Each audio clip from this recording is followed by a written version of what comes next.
Welcome to the Reframing Eye Care podcast, where we explore key issues in shaping optometry today. I'm your host, Dr. Maria Sampoulos, and our guest today is Dr. Kevin Rodda. He is the founder of In-Depth Perceptions, and we're unpacking the complexities of optometry employment contracts, from confusing language and compensation structures to non-compete clauses and burnout risks. We'll highlight common pitfalls and how to navigate them. We'll also discuss why professional contract reviews and strong negotiations support essential investments for your career. Welcome, Kevin, to the podcast. Thanks, Maria. It's a pleasure to be here. Yeah, it's great to have you on as one of the experts in the industry on a topic like this.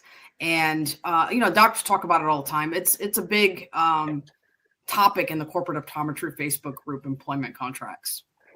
Yeah, for sure. And I think we run into it not only in the corporate optometry page, but I'm sure OD's on finance, OD's on Facebook, all those other groups. It's just really a hot topic because contracts do just control so much of our day-to-day lives and in terms of professional happiness, personal life, when you can get off, when you can go do things you want to do. So it really has an outsized portion of what we do every single day. So why don't you tell us, I know it's different aspects of optometry, right? Like you said, corporate, private. Why are they so confusing? Why do they make it so confusing for docs to kind of just know what they need to do? Yeah, well, I mean, I think it easily starts at just the language is confusing because it's language we're not familiar with, right? It's more kind of lawyer speak, it's law speak, it's not necessarily medical terminology that we use day in, day out. And we may talk about it a little bit in school and, you may get classes here and there, but, it's different when you get in the real world and you get that first contract or that, fourth contract, whatever it may be, because, contracts can really just vary in terms of the terms and clauses that are in there. All sorts of stuff and the length, detail, there's just so many variabilities. It's just language we're not familiar with. So having someone that's kind of been through it a few times, seen a lot of stuff, and whether it's corporate, whether it's private practice, contract is useful because it just can provide another set of eyes that can really look deep into those sorts of things for you. So what are some common red flags that, optometrists might encounter in these contracts? Oh, I mean, there's a whole slew of things. I mean, I think one you certainly hear about a lot is just non-competes. And I know there's been a lot of news about that of, is the federal government going to ban them? Are they not? I mean, they're still very much enforceable right now. It's just kind of held up in the courts. And we'll see where that legislation ends up going or those rules. But there's certainly so many things with that because is the non-compete kind of reasonable? Is it enforceable? Is it really preventing you from being able to practice in the area you want to? It really can just have an outsized weight on that. Other sort of red flags, pitfalls people, often come across are some like unbalanced terms.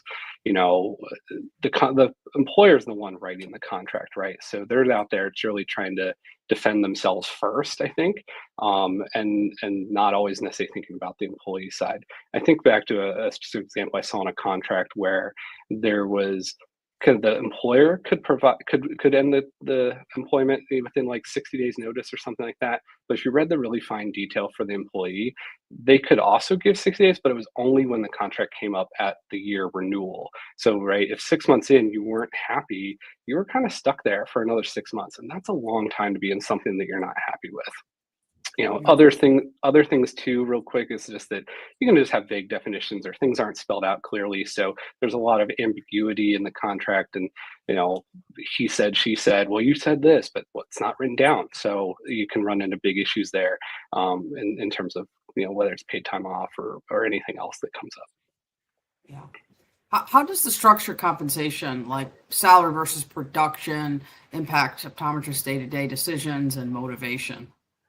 Yeah, there's, a whole slew of things there too, right? I mean, if you're salaried, you're at least going to get, whether it's 5 patients or 15 patients, you're going to get paid that amount kind of on a per diem, but that might also affect your motivation in the sense that you might, are you really going to be motivated to see that extra add-on patient at 4:45 when you got a, kids thing to get to at 5:30?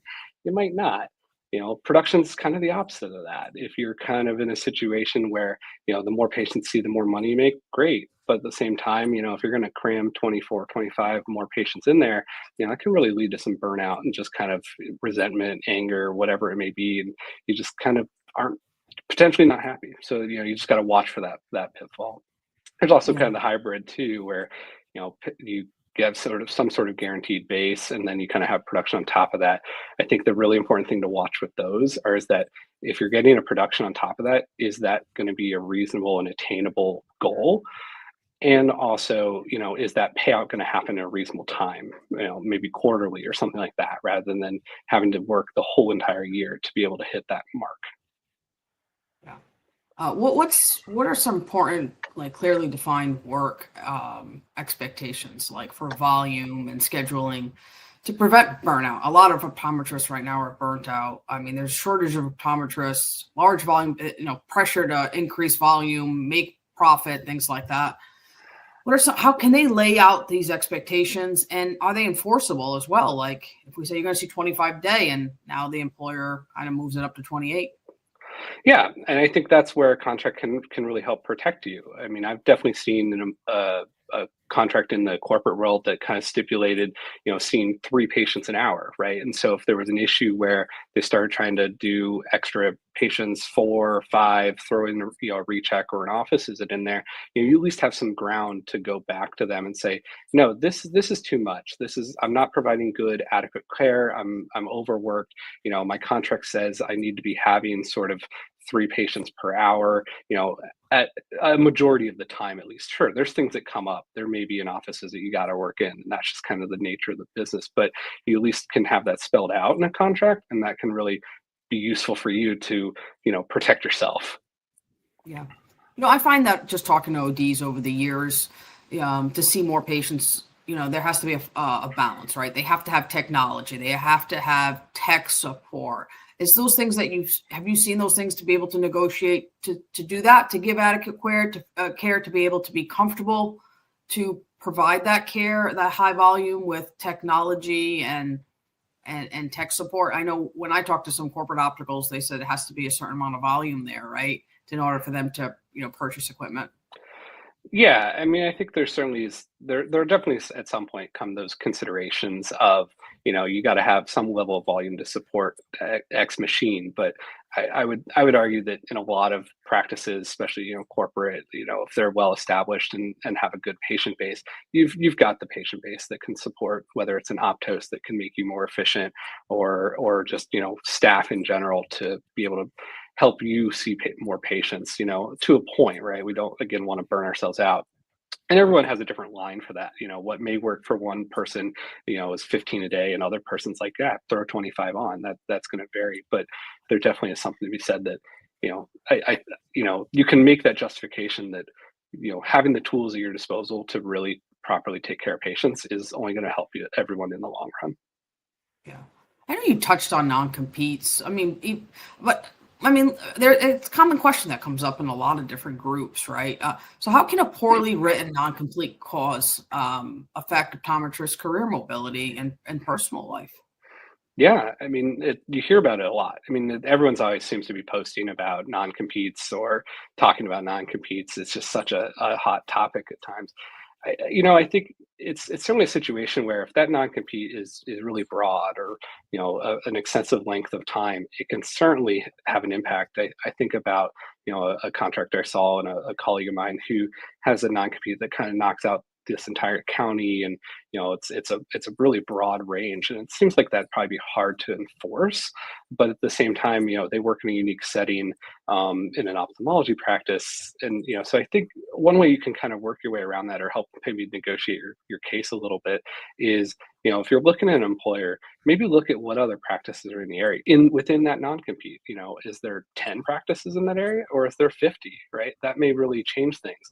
If there's 50, that's a lot of practices to be knocking out in a non-compete. So I think that gives you some sort of information or ability to go back to them and say, hey, no, I still need to be able to be gainfully employed. I also don't think you're competing with all 50 of these. It can definitely be a smaller radius in those sort of situations. I think it's something that gives you power to argue with. Yeah, because I think once we come out of school, we just want a job. We're happy to take it. And, we're like 5 miles, that's not bad. But then the 5 miles, there's so many practices, right? Mm-hmm. You have no negotiating power after. You have no leverage to kind of, if you need to leave, if you're not happy. So And that can bleed also into, yeah, if that non-compete's so wide that you're gonna have to, are you gonna have to move to the town next door and, not only move yourself, but if you have a family and those types of things, I mean, that can really it can snowball quickly if that non-compete's really, really big. Yeah. Well, I also looked at over the years too, and I think that's just with experiences, who's older, who's not hiring, but might be selling a practice, right? And you lose an opportunity there sometimes because Yeah. of that. And I think because doctors are just, I'm looking for right now. I know what my career direct, but you don't know what comes about, right? And in a few years, and I've seen that happen as well, where you lose opportunities to purchase practice, or even now they're handing practices over sometimes. Mhm, mhm. So an opportunity in that as well. It's unfortunate. Yeah, it seems weird to kind of have to think about some of those things when you're trying to find that next job that may be a great fit for quite a while, and you certainly hope that it's gonna be, but, you're the one out protecting your interests, and so being able to sort of think about those types of things and, not saying you're not gonna like your new job, but it's like, having some forethought on that could be super useful, and, certainly someone like myself who's familiar with that and thinks that's useful, I can certainly help with those types of things to say, let's look at how many practices are in the area. Let's just do some Google searching and say, is this, 5 now non-compete, seem reasonable?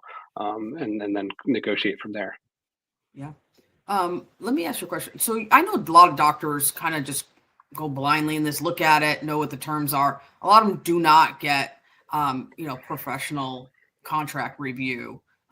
They see it as an expense, but I think it's an investment. What is your thought process on that? And how can you convince ODs to really get someone that knows what they're looking at?